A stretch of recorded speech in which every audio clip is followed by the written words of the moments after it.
This animation illustrates how a heat pump operates.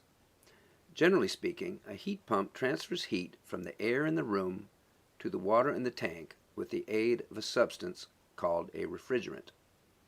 As it cycles through the system, the refrigerant undergoes variations in temperature and pressure, as well as alternating between liquid and vaporous states. Let's examine the 4 stages in one complete cycle.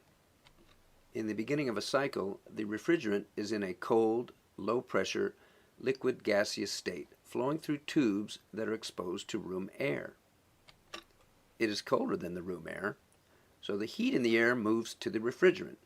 This is because heat always wants to move from warmer things to cooler things. To facilitate the heat transfer, the tubes are connected to an evaporator, a heat exchanger much like a car radiator, with many fins designed to increase the absorption of heat from the warm air into the cold refrigerant. A fan amplifies the absorption by increasing the flow of room air over the evaporator. The heat added to the refrigerant causes its temperature to rise and the fluid to become a warm, low-pressure vapor. As the refrigerant changes from a liquid to gas, large amounts of energy transfer take place. Once it's passed through the evaporator, the refrigerant is a warm gas, the cold liquid having been warmed and vaporized by the room air. The refrigerant is still not hot enough to heat water, however, so that's where the compressor comes in. The compressor raises the pressure of the gas, which also raises its temperature. Once it's hot enough, the heat will flow from the refrigerant to the water.